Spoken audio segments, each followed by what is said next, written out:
Hi friends, అందరికీ good morning. So ఈరోజు topic వచ్చేసి సాఫ్ట్వేర్ టెస్టింగ్ టైప్స్ గురించి మాట్లాడుకుందామండి. సో ఫంక్షనల్ టెస్టింగ్ అలాగే నాన్ ఫంక్షనల్ టెస్టింగ్ అయితే ఉంటుంది కదా. సో దీనికి సంబంధించిన డెఫినేషన్స్ అలాగే దీని యొక్క హైరార్కీ ఏ విధంగా ఉంటుంది, అలాగే మనము వీటికి మధ్య ఉన్న డిఫరెన్స్ ఏంటి అనేది కూడా మనం క్లియర్గా ఈరోజు తెలుసుకుందాము. సో ఓవరాల్గా మీకు ఇన్ఫర్మేషన్ తెలుస్తుంది అనుకోండి. సో మీరు ఇంటర్వ్యూతో పాటు రియల్ టైంలో కూడా మంచిగా వర్క్ చేయడానికి అయితే అవకాశం అయితే ఉంటుంది. సో అలాగే ఎవరైతే కొత్తగా మన వీడియోని చూస్తున్నారో తప్పకుండా వీడియోని లైక్ చేసి మన ఛానల్ అయితే సపోర్ట్ చేయండి. అలాగే ప్రీవియస్ వీడియోస్ కూడా మనం చాలా అయితే మాన్యువల్ టెస్టింగ్ గురించి, సాఫ్ట్వేర్ టెస్టింగ్ కాన్సెప్ట్స్ గురించి కవర్ చేశాను. అది కూడా ఒకసారి చూడండి, తప్పకుండా మీ అందరికీ యూజ్ అవుతాయి. సో ఇంకా మనం వీడియో అయితే చూద్దాం. ఇక్కడ మీరు చూస్తున్న డయాగ్రాము ఏదైతే ఈ టైప్స్ అయితే ఉన్నాయో, సో వీటి గురించి మీరు ఓవరాల్గా బేసిక్ ఐడియా ఉన్నా సరిపోతుందండి. సో మీకు ఇంటర్వ్యూస్లో కానీ అలాగే మీరు వర్క్ చేసేటప్పుడు కూడా దాని యొక్క టెర్మినాలజీ ఏంటి, వాళ్ళు ఎలా యూజ్ చేస్తున్నారు, సో దాని యొక్క మీనింగ్ ఏంటి, ఏ విధంగా వర్క్ చేయాలి, ఎప్పుడు వర్క్ చేయాలి అనేది మీకు ఓవరాల్గా దీని గురించి ఐడియా ఉంటే మీకు చాలా యూస్ఫుల్గా ఉంటుంది. సో ఇంకా వన్ బై వన్ చూద్దాం మనము. సో ఇక్కడ మనం చూసుకుంటే టెస్టింగ్, ఇప్పుడు సాఫ్ట్వేర్ టెస్టింగ్లో మనకు టైప్స్ ఆఫ్ సాఫ్ట్వేర్ టెస్టింగ్ అయితే ఉంది. సో ఇందులో మనకి మాన్యువల్ టెస్టింగ్ ఉంటుంది, ఆటోమేషన్ టెస్టింగ్ ఉంటుంది. సో మాన్యువల్గా అంటే మనకు ఎలాంటి స్క్రిప్ట్స్ యూస్ చేయకుండా మాన్యువల్గా మనం టెస్ట్ కేసెస్ రాసి ఎగ్జిక్యూట్ చేస్తాము. సో ఆటోమేషన్ టెస్టింగ్ అంటే ఏంటి, ఏవైతే టెస్ట్ కేసెస్ ఉన్నాయో ఆ టెస్ట్ కేసెస్ని టెస్టింగ్స్ టూల్స్ యూస్ చేసి లేదంటే స్క్రిప్ట్స్ యూస్ చేసి ఆ టెస్ట్ కేసెస్ని ఆటోమేట్ చేసి ఎగ్జిక్యూట్ చేస్తారు. నెక్స్ట్ మనకు మాన్యువల్ టెస్టింగ్లో 3 టైప్స్ అయితే ఉంటాయండి. మనకు వైట్ బాక్స్ టెస్టింగ్, అలాగే black box testing, grey box testing ఉంటుంది. సో ఈ కాన్సెప్ట్ సంబంధించి డిఫరెంట్ ఇండివిజువల్ వీడియోస్ కూడా చేశానండి. ఒకసారి మన ఛానల్లో చూడండి, మీకు అసలు వైట్ బాక్స్ టెస్టింగ్ అంటే ఏంటి, బ్లాక్ బాక్స్ టెస్టింగ్ అంటే ఏంటి, గ్రే బాక్స్ టెస్టింగ్ అంటే ఏంటి, సో ఎప్పుడు పర్ఫామ్ చేస్తారో డీటెయిల్గా చెప్పాను. ఎందుకంటే ఇది కాన్సెప్ట్ వైజ్గా ఎక్కువగా ఉంటుంది కాబట్టి సో ఇందులో నేను ఎక్స్ప్లెయిన్ చేయలేకపోతున్నాను. సో ప్రజెంట్ మనము దేని మీద కాన్సన్ట్రేషన్ చేస్తున్నామంటే ఈ వీడియోలో నాన్ ఫంక్షనల్ టెస్టింగ్కి ఫంక్షనల్ టెస్టింగ్కి డిఫరెన్స్, అలాగే దీని గురించి ఒక బ్రీఫ్ ఐడియా మీకు ఇవ్వడం కోసం అయితే ఈ వీడియో చేస్తున్నాను. సో ఇక్కడ మన ఫంక్షనల్ టెస్టింగ్ చూసుకుంటే unit testing, integration testing, system testings అయితే ఉంటాయి. నెక్స్ట్ మనకు ఇంటిగ్రేషన్లో మనకు ఇంక్రిమెంటల్ టెస్టింగ్ ఉంటుంది, అలాగే నాన్ ఇంక్రిమెంటల్ ఉంటుంది. నెక్స్ట్ టాప్ డౌన్ అని, బాటమ్ అప్ అని, ఈ విధంగా మనకు డిఫరెంట్ టైప్స్ అయితే ఉంటాయి. నెక్స్ట్ నాన్ ఫంక్షన్లో మూవ్ అయ్యామనుకోండి, ఇక్కడ మనకి performance testing, usability testing, next compatibility testing ఉంటుంది. మనము పర్ఫార్మెన్స్ టెస్టింగ్కి మనము డివైడ్ చేసుకున్నట్టయితే సో ఇందులో ఇలాంటి టైప్స్ అయితే ఉన్నాయి అని తెలుసుకున్నాం అనుకోండి. ఇక్కడ మనకు లోడ్ టెస్టింగ్ ఉంటుంది, స్ట్రెస్ టెస్టింగ్ ఉంటుంది, మనకు scalability testing, next stability testing. So ఈ విధంగా మనకు different types of software testing types అయితే ఉంటాయండి. మీకు ఒక డౌట్ రావచ్చు, సో ఇవన్నీ మనం నేర్చుకోవాలా, ఒకరే పర్ఫామ్ చేస్తారా ఇవన్నీ?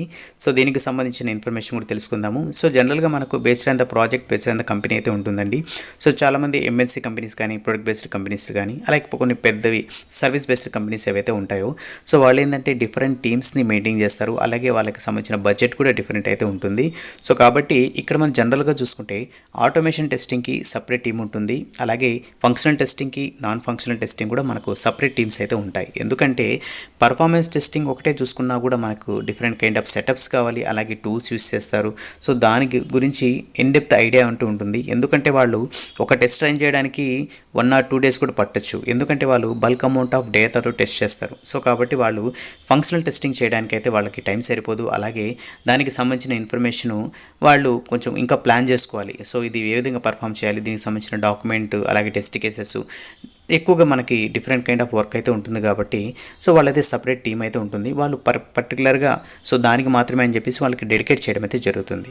సో అందుకనే కాబట్టి జస్ట్ మీకు అన్నిటి గురించి ఐడియా ఉంది అనుకోండి. సో ఫర్ ఎగ్జాంపుల్ మీకు ఆపర్చునిటీ వచ్చిందని పర్ఫార్మెన్స్ టెస్టింగ్లో, సో మీరు వెళ్ళడానికి అయితే అవకాశం అయితే ఉంటుంది. అంతేగాని సో నేను ఓన్లీ ఫంక్షనల్కే డెడికేటెడ్, సో ఇది మాత్రమే నాకు తెలుసు అనుకుంటే మనకు చెప్పలేం కదా. అంటే ఎలా ఉండాలంటే సాఫ్ట్వేర్ టెస్ట్ ఇంజనీరు సో అన్నీ బేసిక్ అన్న ఐడియా ఉండాలి. సో ఆటోమేటిక్గా తను ఆ ప్రాజెక్ట్లో వెళ్ళిన తర్వాత real time examples, real time work చేస్తూ ఉన్నప్పుడు ఆటోమేటిక్ కొంచెం నేర్చుకోవడానికి అయితే తనకైతే స్కోప్ అయితే ఉంటుంది. సో ఇది మనకు బ్రీఫ్, మనకు సాఫ్ట్వేర్ టెస్టింగ్ టైప్స్ ఏవైతే మనం ఇప్పుడు సైకిల్ చూసాం కదా. సో వీటి గురించి మీరు బేసిక్గా ఒక్కొక్క టాపిక్ గురించి తెలుసుకోండి. సో మంచి ఇన్ఫర్మేషన్ అయితే మీకు, మంచి నాలెడ్జ్ కూడా మీరు గెయిన్ చేయడానికి అయితే అవకాశం అయితే ఉండేది. సో ఫంక్షనల్ టెస్టింగ్కి అలాగే నాన్ ఫంక్షనల్ టెస్టింగ్కి డిఫరెన్స్ అయితే చూద్దాము. ఇక్కడ మనం చూసుకుంటే functional testing 3 points, non functional 3 points అయితే ఉన్నాయండి. సో వీటి గురించి ఫస్ట్ తెలుసుకుందాము. నెక్స్ట్ మీకు అర్థమయ్యే విధంగా ఎక్స్ప్లెయిన్ కూడా చేస్తాను రియల్ టైమ్ ఎగ్జాంపుల్స్తో. సో ఫస్ట్ పాయింట్ చూసుకున్నట్టయితే ఫంక్షనల్ టెస్టింగ్లో performed before non functional testing, non functional testing కింద చూసుకుంటే performed after functional testing. So ఇది ఫస్ట్ పాయింట్ అండి. మీరు క్లియర్గా చూసుకున్నట్టయితే సింపుల్గా చెప్పాలంటే ఫంక్షనల్ టెస్టింగ్ ఫస్ట్ చేస్తారు. So next non functional testing second, అంటే ఫంక్షనల్ టెస్టింగ్ కంప్లీట్ అయిన తర్వాత నాన్ ఫంక్షనల్ టెస్టింగ్ని స్టార్ట్ చేస్తారు. సో దీనికి మెయిన్ రీజన్ ఏంటంటే మన యొక్క అప్లికేషను సాఫ్ట్వేరు ప్రాపర్గా వర్క్ అవుతున్నా లేదా అనేది మనము ఫంక్షనల్ టెస్టింగ్ ఫేస్లో టెస్ట్ చేస్తాము. అంటే ఫంక్షనాలిటీ ప్రాపర్గా వర్క్ అవుతుందా, అవుట్పుట్ కరెక్ట్గా వస్తుందా లేదా అనేది చెక్ చేసిన తర్వాత, సో కన్ఫర్మ్ అయిపోయిన తర్వాత నెక్స్ట్ మనము దాని యొక్క స్కేలబిలిటీ, పర్ఫార్మెన్స్, సెక్యూరిటీ అనేది నెక్స్ట్ టైప్లో, అంటే మనకు నాన్ ఫంక్షనల్ టైప్స్లో మనం చెక్ చేస్తాము. సో ఇది main reason. For example functionality ఏం చెక్ చేయకుండా డైరెక్ట్గా మనము నాన్ ఫంక్షనల్ టెస్టింగ్ పర్ఫామ్ చేసామనుకోండి, కంపల్సరీగా అప్లికేషన్ బ్రేక్ అవుతుంది, క్రాష్ అవుతుంది. సో చాలా డిజైన్ లెవెల్ ఇష్యూస్ అలాగే ఫంక్షనల్ ఇష్యూస్ని మనం ఫేస్ చేయడానికైతే, ఎక్కువ ప్రాబ్లమ్ని ఫేస్ చేయడానికైతే అవకాశం అయితే ఉంటుంది. సో కాబట్టి వాళ్ళు ఏం చేస్తారంటే ఫస్ట్ ఫంక్షనాలిటీ చూడండి, సో ప్రాపర్గా వర్క్ అవుతుందా లేదా, వర్క్ అవుతుందా, నెక్స్ట్ నాన్ ఫంక్షనల్ టెస్ట్కి మూవ్ చేయండి. నెక్స్ట్ వాళ్ళు ఏం చేస్తారంటే like bulk amount of data, invalid data, like ఎక్కువ టెస్ట్ డేటాతో వాళ్ళు టెస్ట్ చేసి ఫైనలైజ్ చేస్తారు. సో ప్రాపర్గా వర్క్ అవుతుంది, సో మినిమం యూజర్స్తో అలాగే మ్యాక్సిమం యూజర్స్తో కూడా టెస్ట్ చేసి సో ఫైనల్గా వాళ్ళు గో హెడ్ ఇస్తారు. సో అంటే ఇది ప్రొడక్షన్లో మూవ్ చేయొచ్చు, లేదా క్లయింట్కి అప్డేట్ చేయొచ్చు, లేదా స్టేజ్కి డిప్లాయ్ చేయొచ్చు అని చెప్పేసి ఫైనల్గా వాళ్ళైతే మనకు ఫీడ్బ్యాక్ ఇవ్వడం అయితే జరుగుతుంది. సో ఇది మెయిన్ రీజను, అంటే మనకు ఫంక్షనాలిటీ ఫస్ట్ ప్రాపర్గా వర్క్ అవుతుందా చూడాలి. సో వర్క్ అయితే నాన్ ఫంక్షనల్ టెస్టింగ్ మూవ్ చేస్తారు. సో అందుకనే మనము ఫస్ట్ పాయింట్ చూసుకుంటే నాన్ ఫంక్షనల్కి ముందు మనకు ఫంక్షనల్ టెస్టింగ్ చేస్తారు. అలాగే నాన్ ఫంక్షనల్ టెస్టింగ్ ఎప్పుడు చేస్తారు అంటే ఫంక్షనల్ టెస్టింగ్ కంప్లీట్ అయిన తర్వాత నాన్ ఫంక్షనల్ టెస్టింగ్ని స్టార్ట్ చేస్తారని చెప్పేసి మనకు ఫస్ట్ పాయింట్ అయితే కవర్ చేసుకోవచ్చు. నెక్స్ట్ వన్ చూసుకుంటే based on customer requirements, non functional testing వచ్చేసి based on customer expectations. So ఇక్కడ చూసుకోండి, సో మనకు ఫంక్షనల్ టెస్టింగ్ ఎలా పర్ఫామ్ చేస్తాము, కస్టమర్ యొక్క రిక్వైర్మెంట్స్. సో కస్టమర్ యొక్క రిక్వైర్మెంట్స్తోనే కదా డెవలపర్స్ డెవలప్ చేస్తారు.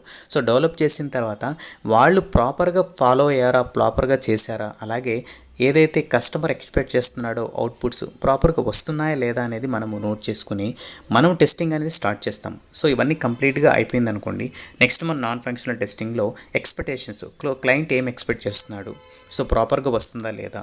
ఫర్ ఎగ్జాంపుల్ ఇన్వాలిడ్ డేటాతో టెస్ట్ చేస్తే తను ఎలాంటి రిజల్ట్స్ని చూస్తున్నాడు, ఎలాంటి ఎర్రర్ పాపప్స్ వస్తున్నాయి, అలాగే దానివల్ల తన సిస్టమ్ ఏమైనా క్రాష్ అవుతుందా, అప్లికేషనే క్రాష్ అవుతుందా, తను ఏమైనా డిఫరెంట్ కైండ్ ఆఫ్ ఇష్యూస్ ఏమైనా ఫేస్ చేస్తున్నాడా, సో ఎక్స్పెక్టేషన్స్ సో ఏ విధంగా ఉన్నాయి అనే దాని మీద వర్క్ చేయడం అయితే జరుగుతుంది. మనము ఫంక్షనల్ టెస్టింగ్ రిక్వైర్మెంట్స్ బేస్ చేసుకుని టెస్ట్ చేస్తాము. నాన్ ఫంక్షనల్లో ఎక్స్పెక్టేషన్స్, సో కస్టమర్ యొక్క ఎక్స్పెక్టేషన్స్ మనం రీచ్ అవుతున్నాం లేదా అనేది బేస్ చేసుకుని టెస్ట్ చేస్తారు.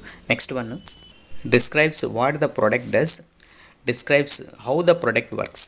సో ఇదండి మనకు లాస్ట్ పాయింట్. సో ఇక్కడ మనం చూసుకున్నట్టయితే మన ప్రొడక్ట్ ఏ విధంగా వర్క్ అవుతుంది, అలాగే ఎలా వర్క్ అవుతుందని మనం నాన్ ఫంక్షనల్ టెస్టింగ్లో చూస్తాము. సో దాని యొక్క ఎందుకంటే మనము ఏదైనా ఒక అప్లికేషన్ మీరు టెస్ట్ చేస్తున్నారు, సో ఒక 100 యూజర్స్ని సపోర్ట్ చేస్తుంది, అంటే అట్ ఏ టైం లాగిన్ అయితే 100 యూజర్స్ అయితే లాగిన్ అవ్వచ్చు అనేది మనం రిక్వైర్మెంట్ అయితే ఉంది.